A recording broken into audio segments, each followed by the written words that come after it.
Hello students, welcome to Tupai tuition. এর আগে আমি তোমাদের সরল সুদ কষা কোষে দেখি 2-এর 5-এর দাগ পর্যন্ত করিয়েছিলাম। আজকের 6-এর দাগ থেকে শুরু করব। দেখো 6-এর দাগের অঙ্কটা দেওয়া আছে, গৌতম একটি মুরগি খামার খোলার জন্য একটি সমবায় ব্যাংক থেকে বার্ষিক 12% সরল সুদের হারে কিছু টাকা ধার নিলেন। প্রত্যেক মাসে তাকে 378 টাকা সুদ দিতে হয়। তিনি কত টাকা ধার নিয়েছিলেন নির্ণয় করি। তাহলে দেখো কীভাবে করবে। এখানে বলেছে গৌতম একটি মুরগি খামার খোলার জন্য ব্যাংক থেকে বার্ষিক 12% সরল সুদের হারে কিছু টাকা ধার নিয়েছিল। তাহলে এখানে সুদের হারটা বলে দিয়েছে 12%, যার সঙ্গে পার্সেন্টেজ যোগ থাকে সেটা হয়ে যায় সুদের হার। তাহলে এখানে বলে দিয়েছে সুদের হার। এবার সুদের হারকে আমরা আর দ্বারা প্রকাশ করি। তাহলে সুদের হার ব্র্যাকেটে লিখবো আর ইকুয়াল টু 12% বলে দিয়েছে। এবার বলেছে তাকে প্রত্যেক মাসে 378 টাকা সুদ দিতে হয়। তার মানে এক মাসে তাকে সুদ দিতে হয় 378 টাকা। তাহলে এখানে সবসময় সময়টা বছর হিসাব হবে। তাহলে এক মাসে যদি 378 টাকা সুদ দেয়, তাহলে এক বছর মানে 12 মাস। তাহলে 12 মাসে তাকে কত টাকা সুদ দিতে হবে সেটা বের করতে হবে। তাহলে 12 মাসে তাকে 378 সঙ্গে 12 গুণ করতে হবে, মানে এই টাকাটা সুদ দেবে 378 গুণিত 12, এই টাকাটা সুদ দেবে। তাহলে এখানে সুদ আই ইকুয়াল টু হয়ে যাবে, তাহলে 378 গুণিত 12, মানে এক মাসে সুদ দেয় 378 টাকা। তাহলে বছরে নিয়ে যাবো, এক বছর মানে 12 মাস। তাহলে 12 মাসে তাকে সুদ দিতে হবে 378 গুণিত 12, এত টাকা। বা সময় টি ইকুয়াল টু, তাহলে সময়টা হবে এখানে 12 মাস, আর 12 মাস মানে হয় এক বছর। তাহলে সময়টা হয়ে যাবে এখানে এক বছর। এবার বলেছিল তিনি কত টাকা ধার নিয়েছিলেন, বা যে টাকাটা ধার নেয় বা যে টাকাটা জমা রাখে সেটাকে আমরা আসল টাকা বলি। তাহলে এখান থেকে আসল পি এর মানটা বের করতে হবে। তাহলে অতএব আসলকে প্রকাশ করা হয় পি দ্বারা। এবার পির একটা সূত্র ছিল বা আসলের সূত্র ছিল I into 100 by R into T, এটা ছিল পির সূত্র। তাহলে ইকুয়াল টু, এবার মানগুলো বসিয়ে দেবে এখানে। তাহলে এখানে আয়ের মানটা জানা আছে 378 গুণিত 12, তাহলে হয়ে যাবে 378 গুণিত 12 ইন্টু 100 ছিল বাই আর গুণিতক টি, বা আর এর মান এখানে 12, তাহলে আর এর মান বসে 12 ইন্টু টি ছিল, টির মান এখানে 1, তাহলে টির মান বসলো 1। তাহলে 12 সঙ্গে 12 কেটে গেল, বা 378 সঙ্গে যদি 100 গুণ করি তাহলে 3, 7, 8 আর দুটো শূন্য বসে যাবে, আর নিচের একের তো কোনো ভ্যালু নেই। তাহলে এত টাকা। তাহলে অতএব তিনি 37,800 টাকা ধার নিয়েছিলেন।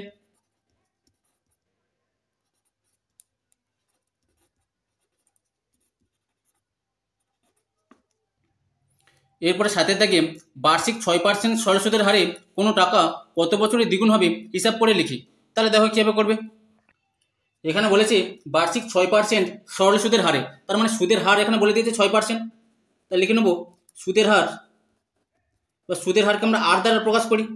তাহলে ব্র্যাকেট লিখবো আর, তার মানটা বলে দিয়েছে 6%।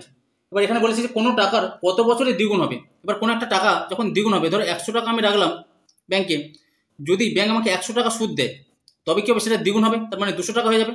মানে যত টাকা রাখবো তত টাকা যদি সুদ পাই তাহলে সেই টাকাটা দ্বিগুণ হয়ে যাবে। তাহলে এখানে আসল টাকাটা ধরে নেবো, ধরি আসল। এবার আসলকে আমরা পি দ্বারা প্রকাশ করি। তাহলে পি সমান ধরে নিচ্ছি x টাকা। এবার আসল যত টাকা হবে সুদও তত টাকা হবে, তবে সেটা দ্বিগুণ হবে। তাহলে সুতরাং আসল যদি x টাকা হয় তাহলে সুতরাং লিখব সুদ, বা সুদকে আমরা আয় দ্বারা প্রকাশ করি। তাহলে আয়ও হয়ে যাবে x টাকা, কারণ এখানে দ্বিগুণ বলেছে। তাহলে দ্বিগুণ কখন হবে, যদি আসল আর সুদটা একই হয় তবে সেটা দ্বিগুণ হয়ে যাবে। এবার এখানে বলেছে কত বছরে দ্বিগুণ হবে, তার মানে সময়টা বের করতে হবে। তাহলে সময় টি, তার মানটা বের করতে হবে। সময়কে আমরা টি দ্বারা প্রকাশ করি। তাহলে সময় টির একটা সূত্র ছিল টি সমান I into 100 by P into R ছিল। এবার এই সূত্রের মান বসিয়ে দেবো। এবার আয়ের মানটা এক্স ইন্টু 100 ছিল এখানে, বাই পি ইন্টু আর, এবার পির মানটাও এক্স ইন্টু আর, আর এর মানটা এখানে 6% বলে দিয়েছি। তাহলে আর এর মানটা 6 বসাবো ইকুয়াল টু, এক্সের সঙ্গে এক্স কেটে গেল, 100 আর 6 যদি 2 দিয়ে কাটি তাহলে 2 5 10, 2 0 0 50 হবে। আর 6কে 2 দিয়ে কাটলে 2 3 6, তাহলে উপরে আছে 50, নিচে আছে 3, তার মানে 50কে 3 দিয়ে ভাগ করবো।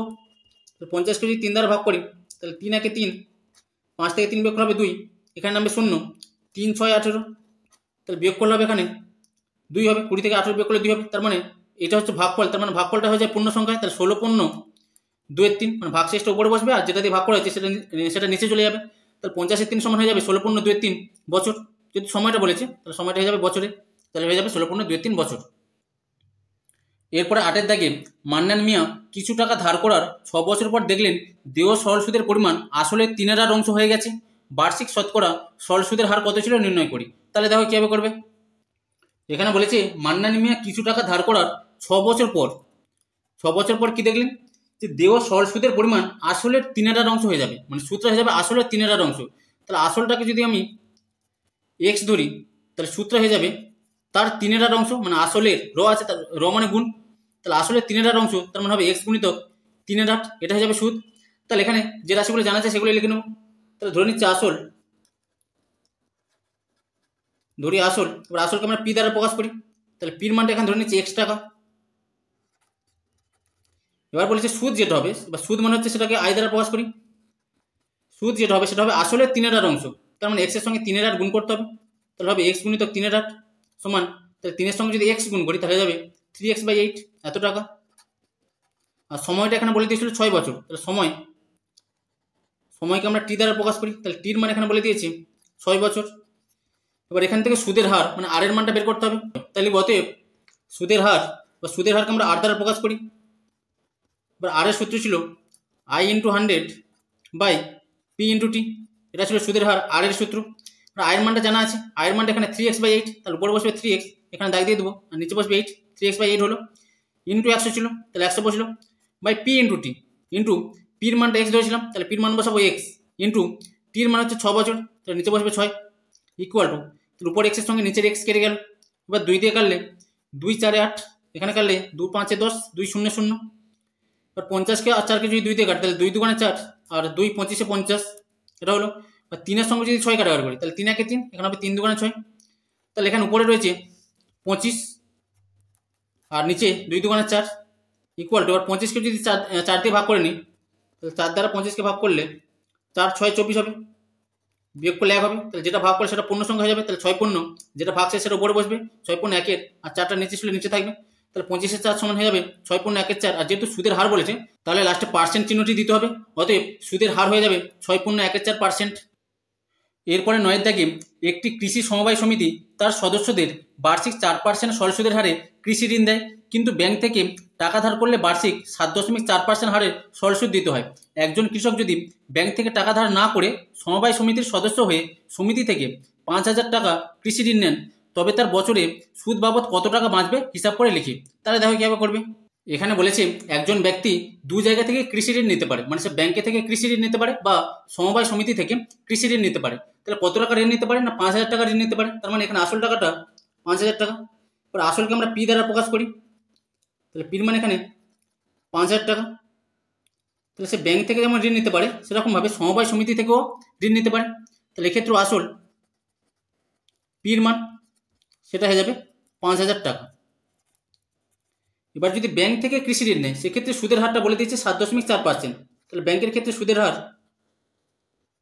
বা সুদের হারকে আমরা আর দ্বারা প্রকাশ করি, সেটা বলে দিয়েছে এখানে 7.4%। আর সমবায় সমিতির ক্ষেত্রে সুদের হার যেটা সুদের হার সেটাকে আমরা আর দ্বারা প্রকাশ করবো, তার মানটা বলে দিয়েছে এখানে 4%। এবার এখানে ব্যাংকের সুদের হারটা বেশি 7.4%, আর সমবায় সমিতির সুদের হারটা কম 4%, তার মানে ব্যাংক থেকে যদি টাকা ধার নেয় তাহলে তাকে বেশি টাকা সুদ দিতে হবে, আর সমবায় সমিতি থেকে যদি টাকা ধার নেয় তাহলে তাকে কম টাকা সুদ দিতে হবে। এবার বলেছে যদি একজন ব্যক্তি ব্যাংক থেকে টাকা ধার না নিয়ে সমবায় সমিতি থেকে টাকা ধার নেয় তাহলে তার সুদ বাবদ কত টাকা বাঁচবে বছরে সেটা হিসাব করতে হবে। তাহলে এখানে সময়টা বলে দিচ্ছে 1 বছর, মানে 1 বছর তার সুদ বাবদ কত টাকা বাঁচবে সেটা বের করতে হবে। তাহলে সময়কে আমরা টি দ্বারা প্রকাশ করি,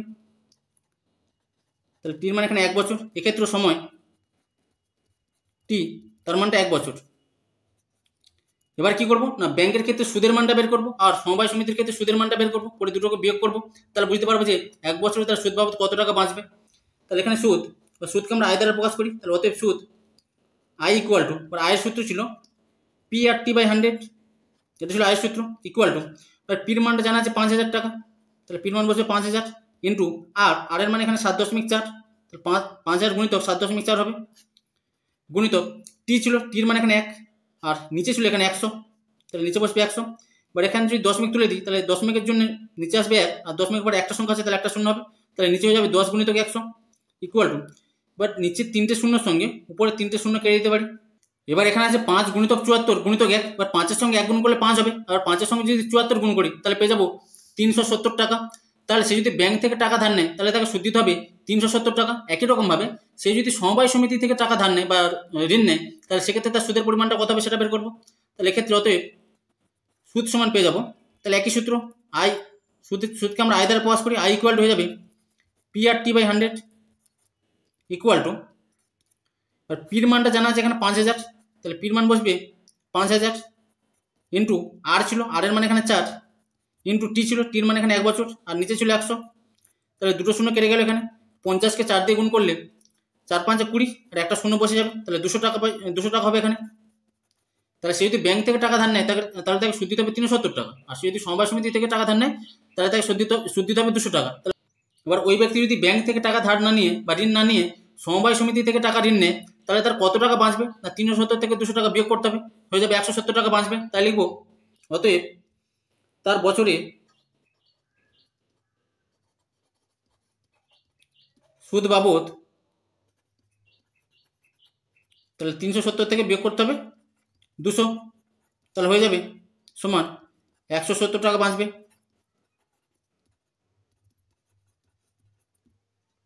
এরপরে 10-এর দাগে, যদি 292 টাকার একদিনের সুদ 5 পয়সা হয় তবে বার্ষিক শতকরা সরল সুদের হার হিসাব করে লিখি। তাহলে দেখো কীভাবে করবে। এখানে বলেছি 292 টাকার একদিনের সুদ 5 পয়সা হলে বার্ষিক শতকরা সরল সুদের হারটা নির্ণয় করতে হবে। তার মানে এখানে আসল টাকার পরিমাণটা বলে দিয়েছি 292 টাকা, তাহলে আসল যেটাকে আমরা পি দ্বারা প্রকাশ করি তার মানটা বলে দিয়েছি 292 টাকা। আর এখানে বলেছি একদিনের সুদ মানে সময়কে আমরা টি দ্বারা প্রকাশ করি, সেটা বলেছে একদিন, সময়টাকে সবসময় বছর হিসাব করতে হয়। দিন থেকে বছরে গেলে 365 দিয়ে ভাগ করতে হয়, কারণ এক বছর মানে হয় 365 দিন, তাহলে দিন থেকে যখন বছরে যাব সেটাকে 365 দ্বারা ভাগ করতে হবে। তাহলে একদিন সমান হয়ে যাবে 365, একের 365 বছর, যেহেতু দিন থেকে বছর আসছি তাহলে 365 দ্বারা ভাগ করবো, কারণ এক বছর মানে 365 দিন হয়, তাহলে হবে একের 365 বছর।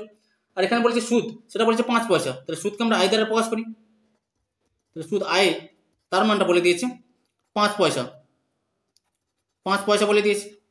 এবার এখানে পয়সা থেকে টাকা নিয়ে আসতে হবে, তাহলে সুদের মান বলেছে 5 পয়সা, আর 5 পয়সা যদি টাকা নিয়ে আসি তাহলে 100 দিয়ে ভাগ করতে হবে। কেন 100 দিয়ে ভাগ করতে হবে, কারণ 1 টাকা সমান হয়ে যায় 100 পয়সা, তাহলে 1 টাকা সমান হয় 100 পয়সা, 1 টাকা হলে হয় 100 পয়সা, তাহলে পয়সা থেকে যখন টাকায় যাবো তখন সেটাকে 100 দিয়ে ভাগ করতে হবে, তাহলে 5 পয়সা সমান হয়ে যাবে 5-এর 100 টাকা। এবার এখান থেকে বলছি যে বার্ষিক শতকরা সরল সুদের হারটা কত ছিল সেটা নির্ণয় করতে হবে। বা সুদের হারকে আমরা আর দ্বারা প্রকাশ করি, সুদের হার আর ইকুয়াল টু, এবার সুদের হারে একটা সূত্র ছিল R equal to I into 100 by P into T ছিল, এটা ছিল সুদের হারের সূত্র। তাহলে আয়ের মানটা বসাবে এখানে, আয়ের মানটা এখানে 5-এর 100, তাহলে উপরে বসবে 5, নিচে হবে 100, ইন্টু 100 ছিল by P into T, but পির মানটা কত 292, তাহলে নিচে বসবে 292, ইন্টু টি ছিল, টির মানটা এখানে 1-এর 365, তাহলে 1-এর 365 নিচে বসতো, তাহলে এটাকে যদি গুণ করি তাহলে উল্টে যাবে, তাহলে উপরে চলে যাবে 365, মানে 1-এর 365 ছিল, এটা ভাগ ছিল, ভাগকে গুণ করলে কি উল্টে যায়, মানে 1-এর 365 হয়ে যাবে 365/1 ইকুয়াল টু, এবার উপরে 100-এর সঙ্গে নিচের 100 কেটে গেল, এবার 365 আছে, এটা 292 আসছে, যদি 73 দিয়ে কাটাকাটি করি তাহলে 73 4-এ হয় 292, আর 73 5-এ হয় 365, এটা একটু মনে রাখতে হবে যে 292 আর 365 73 ছাড়া অন্য কোনো সংখ্যা দিয়ে কাটাকাটি যাবে না, তাহলে 73 দিয়ে কাটলে 73 4-এ হয় 292, আর 73 5-এ 365, মানে বড় সংখ্যা দিয়ে কাটতে হবে এখানে।